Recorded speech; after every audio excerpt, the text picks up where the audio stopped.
जब सास ने खा ली हंसने वाली दवा। कुसुम अपनी बहू सुरभि और बेटे ऋतिक के साथ रहती थी। कुसुम के पति सुरेश काम के सिलसिले में अक्सर शहर से बाहर ही रहते थे। एक दिन वो अपने घर आए और कुसुम के लिए बहुत सारी दवा लेकर आए। भाग्यवान, कहाँ हो तुम? अरे आ गए आप। इस बार बहुत दिनों में आए और मैंने आपको जो घुटनों के दर्द की दवाई लाने के लिए कहा था वो तो लाए हैं ना आप? हाँ हाँ, तुमने जो भी कहा था वो सारी चीजें ले आया हूँ। बस अब एक गिलास पानी तो पिला दो। सुरभि, ए सुरभि, एक गिलास पानी तो लाना। सुरभि जल्दी से पानी लेकर आती है। सुरेश सुरभि के सर पर हाथ रखता है और उसका हालचाल पूछता है। बहू, ये तुम्हारी सास के लिए मैं कुछ दवाई लाया था। तुम देख लो ये दवा। तुम्हारी सास तो है बुलक्कड़, किसी और दवाई की जगह कोई और दवाई खा लेगी तो लेने के देने पड़ जाएंगे।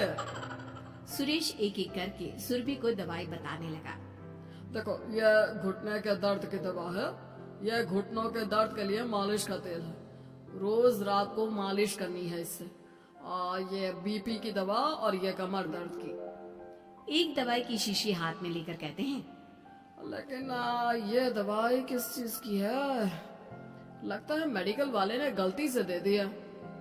सुरेश कुछ दिन अपने घर वालों के साथ रहता है और फिर शहर से बाहर चला जाता है। सुरभि रोज अपनी सास को दवाई दे देती है, लेकिन एक दिन वो घर के काम में बहुत व्यस्त होती है और अपनी सास को दवाई देना भूल जाती है। लगता है सुरभि को आज बहुत ज्यादा काम है। चलो कोई बात नहीं, मैं खुद ही दवा ले लेती हूँ। अरे वाह, ये दवाई तो बहुत स्वादिष्ट है। थोड़ी सी और पी लेती हूँ। इस तरह कुसुम थोड़ी थोड़ी करके हंसने वाली दवाई की पूरी बोतल ही पी लेती है। माँ जी, आज मेरे मायके वाले आ रहे हैं, भैया का फोन आया था। क्या कहा, मायके वाले? अरे तो तू यहाँ क्यों खड़ी है? खाने में कुछ अच्छा सा बना ले। माँ जी, आप इतना हंस क्यों रही हो? आप मेरे मायके वालों का मजाक तो नहीं बना रही हो ना? नहीं नहीं नहीं, मैं कहाँ मजाक बना रही हूँ। मैं तो बस बता रही हूँ। माँ जी, आप झूठ भी बोलती हैं। आप अभी तो हंस रही थी। कुसुम हंसती ही रहती है। सुरभि वहाँ से चली जाती है और खाने की तैयारी में लग जाती है। थोड़ी देर बाद सुरभि का भाई और सुरभि की माँ आते हैं। कुसुम उन्हें अंदर बिठाती है और अपनी सास को बुला लाती है। समधन जी, कैसी हैं आप? मैं तो ठीक हूँ। आप बताइए, आप कैसे? आंटी जी, आप इतना हंस क्यों रही हो? मैं कहाँ हंस रही हूँ बेटा। जब कुसुम लगातार हंसी जा रही थी तो उन्हें इंसल्ट फील हुई और वे वहाँ से जाने लगे। अच्छा बहन जी, हम चलते हैं। आपकी मेहमान नवाजी का बहुत बहुत शुक्रिया।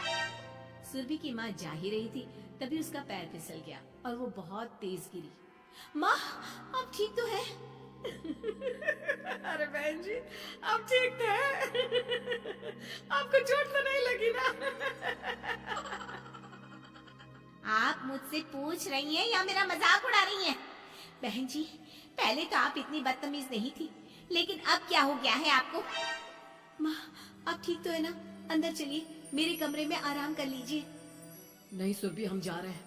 हमें अपना मजाक और उड़वाने का शौक नहीं है। और सुरभि, तुम अपनी सास का इलाज कराओ। इस तरह सुरभि के मायके वाले चले गए तो सुरभि का गुस्सा चौथे आसमान पर था। उसने अपनी सास से कहा, माँ जी, आपने मेरे भाई और मेरी माँ के साथ ऐसा क्यों किया? अगर आपको उनका यहाँ आना अच्छा नहीं लगा तो आप मुझसे बोल देती। इस तरह उनकी इंसल्ट करने की क्या जरूरत थी? नहीं बहू, मैंने कुछ नहीं किया।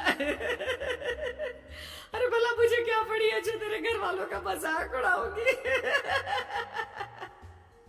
देखिए देखिए माँ जी, आप अब भी हंस रही हैं। आपसे तो बात करना ही बेकार है। सुरभि वहाँ से चली जाती है। अगली सुबह सुरभि को बहुत तेज बुखार हो जाता है और कुसुम उसे आवाज लगाती हुई उसके कमरे में जाती है। सुरभि, सुरभि, क्या हुआ? अभी तक सो रही हो तुम? क्या हो गया? माँ जी, मुझे बहुत तेज बुखार आ रहा है। अच्छा। ठीक है, ऋतिक को बुलाती हूँ। माँ जी, मुझे बुखार आ रहा है और आप हंस रही हैं। अरे नहीं बहू, मैं कहाँ हंस रही हूँ? वो तो मेरी हंसी रोक ही नहीं रही है। माँ जी, जब आपकी तबीयत खराब होती है तो मैं आपका कितना ख्याल रखती हूँ और आप मुझ पर हंस रही हो। चले जाओ आप यहाँ से। बहू सुन तो सही। नहीं माँ जी, आप जाओ यहाँ से। अब तो आपके बेटे ही आपसे बात करेंगे और मैं पापा जी को भी बताऊंगी कि आजकल आप क्या कर रही हैं। जब ऋतिक घर आया तो सुरभि ने उसे सारी बात बताई। मुझे तुम्हारी बात पर विश्वास नहीं हो रहा। माँ तो तुमसे बहुत प्यार करती है, फिर वो तुम्हारा और तुम्हारे घर वालों का मजाक क्यों उड़ाएंगी? खैर अभी छोड़ो इस बात को, अभी तो तुम मेरे साथ चलो, तुम्हारी दवाई ले आते हैं। कुछ दिन में सुरभि ठीक हो गई। एक दिन ऋतिक को पता चला कि उसकी मौसी के बेटे राहुल की तबीयत बहुत खराब है, तो वो अपनी माँ और पत्नी को लेकर हॉस्पिटल पहुंचा। मौसी जी, कैसे हैं राहुल भैया? बेटी, इतने दिन हो गए मेरे राहुल को बीमार हुए, लेकिन उसकी तबीयत में कोई सुधार नहीं आ रहा। अरे छोटी, हुआ क्या है राहुल बेटे को? कुछ बता तो सही। माँ, आप हंस क्यों रही हो? कहाँ हंस रही हो बेटा? मैं तो अपनी बहन के बेटे के लिए परेशान हूँ। माँ, ये क्या तरीका है? रहने दे बेटा, ये तो मैंने सुना था कि मुसीबत में साया भी साथ छोड़कर चला जाता है। आज मैंने देख भी लिया। अरे नहीं बहन, मैंने ऋतिक और राहुल में ना कभी कोई फर्क नहीं किया। फर्क तो दिख रहा है कुसुम दीदी। अगर आपकी बेटी की तबीयत खराब होती तो आप ऐसे हंसती क्या? ऋतिक बेटा, ले जा अपनी माँ को यहाँ से। ऋतिक बहुत गुस्से में अपनी माँ से बात करने लगा, लेकिन कुसुम तो सिर्फ हंसे ही जा रही थी। ऋतिक ने अपने पापा को फोन करके बुलाया और उन्हें सारी बात बता दी। बेटा, तेरी माँ तो अपने घर वालों से बहुत प्यार करती है और वो बहुत समझदार है। वो ऐसी हरकत कभी नहीं कर सकती। जरूर कोई ना कोई बात है।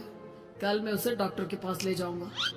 शाम को खाना खाने के बाद सुरभि कुसुम को दवाई देने के लिए गई तो उसने देखा कि दवाई की वो बोतल तो बिल्कुल खाली थी जो सुरेश गलती से ले आया था। सुरभि ने वो बोतल सबको दिखाई। अरे, ये दवाई तो गलती से आ गई थी और मुझे तो पता भी नहीं कि ये किस मर्ज की दवाई है। कुसुम, क्या तुमने ये दवाई पी थी?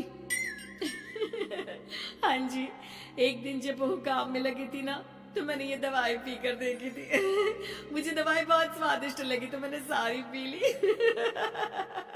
माँ, आपको दवाई स्वादिष्ट लगी? अरे आप भी बच्चों जैसी बात करती हो। ऐसे कोई भी दवाई नहीं पीनी चाहिए, इससे कोई बड़ा नुकसान भी हो सकता है। मैं अभी डॉक्टर से पूछ कर आता हूँ। ऋतिक डॉक्टर के पास गया और कुछ देर में वापस घर आकर सबको बताया।